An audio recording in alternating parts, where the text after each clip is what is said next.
আসসালামু আলাইকুম। বান্দরবনে আপনাদেরকে স্বাগত জানাচ্ছি, আমি রায়হান। আমরা যাচ্ছি বান্দরবন, এখন আমরা আছি ময়মনসিংহ। মূল আনুষ্ঠানিকতা ঢাকা থেকে শুরু করবো আমরা ওই ভিডিওটায়। তবে যেহেতু আমরা ময়মনসিংহ থেকে ঢাকা যাচ্ছি তিস্তা ট্রেনে, এই ভিডিওটা আপনাদেরকে দেখাবো। আমরা এই ভিডিওতে আপনাদেরকে সব ভালো মন্দ, টোরের সব ভালো মন্দ আপনাদের সাথে শেয়ার করব। আমাদের চ্যানেল যেহেতু ট্রাভেল ব্লগ না, আমি খুব ড্রোন শট আপনাদেরকে দেখাবো না। আপনারা ভ্রমণ করতে যে সুবিধার সম্মুখীন হন সব কিছু আপনাদের সাথে শেয়ার করব, যেন আপনাদের ভ্রমণে সুবিধা হয়। আমরা তিস্তা ট্রেনে ময়মনসিংহ থেকে ঢাকা যাব। এরপর ঢাকা একটু রেস্ট করে রাত 11:30টার বাসে আমরা বান্দরবনে যাব। সঠিক সময়ে আমাদের বহনকারী তিস্তা ট্রেন স্টেশনে চলে আসে, যে ট্রেন দিয়ে আমরা ময়মনসিংহ থেকে ঢাকা যাব। রাত 8টা নাগাদ এই ট্রেনটি ঢাকা পৌঁছার কথা। আমরা আমাদের ট্রেনে উঠে যাই।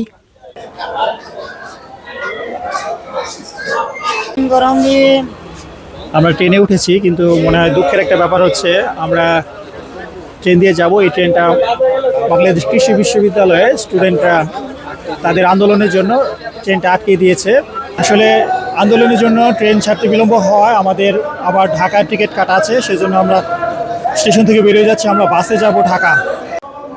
ট্রেন লেট করায় আমরা এখন বাস কাউন্টারে আসছি। আমরা বাস দিয়ে এখন ময়মনসিংহ থেকে ঢাকা যাব, ঢাকা থেকে আবার বান্দরবন যাব।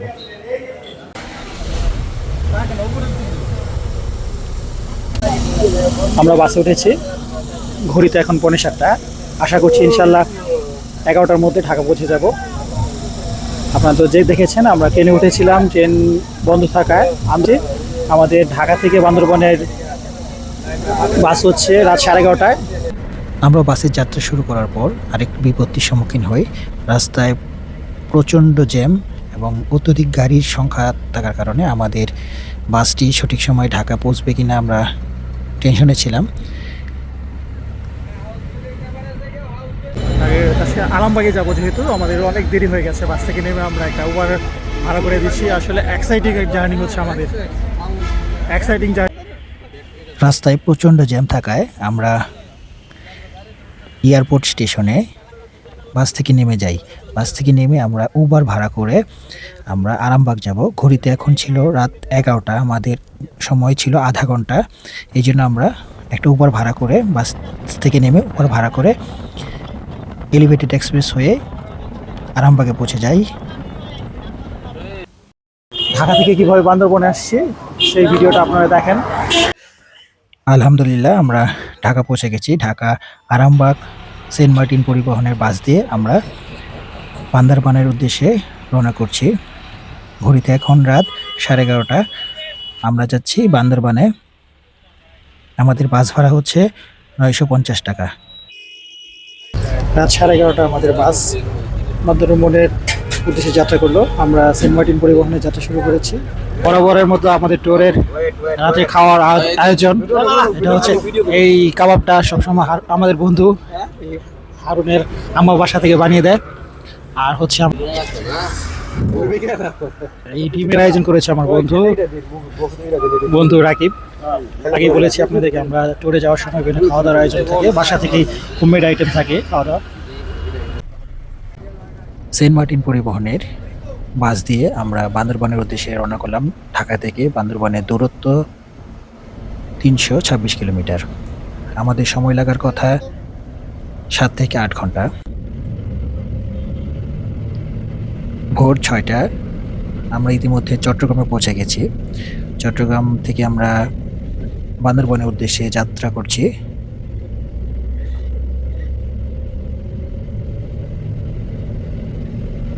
ঢাকা চট্টগ্রাম এবং বান্দরবন রোডে আমরা তেমন জ্যামের সম্মুখীন হইনি, যার ফলে আমরা সঠিক সময়ে ইনশাআল্লাহ বান্দরবন পৌঁছতে পারবো এই আশা করছি।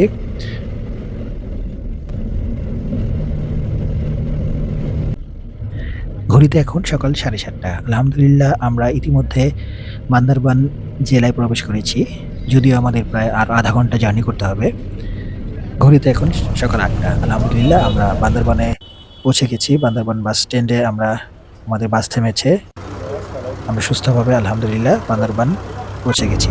অবশেষে আমরা বান্দরবন চলে আসছি। বান্দরবন আসতে গিয়ে আমাদের আমরা কতটুকু একটু কষ্টের মধ্যে অ্যাডভেঞ্চারের মধ্যে আসছি। আমরা প্রথমে ট্রেন মিস করলাম, যে আমরা বাসে উঠলাম, বাসে ঢাকা আসলাম, ওখানে এক বিপত্তি, ট্রেনের পর বাসে এক বিপত্তি, বাস আমাদের অনেক জ্যামে পড়েছিল, সেই জন্য আমরা বাস থেকে উত্তরা এয়ারপোর্টে বাস থেকে নেমে আবার উপারে দিয়ে আমরা রাত 11:30টার বাস ধরেছি, যেটা বান্দরবনে আসবে। এখন বান্দরবন থেকে আলহামদুলিল্লাহ সকাল 8টার সময় আমরা বান্দরবনে চলে আসছি।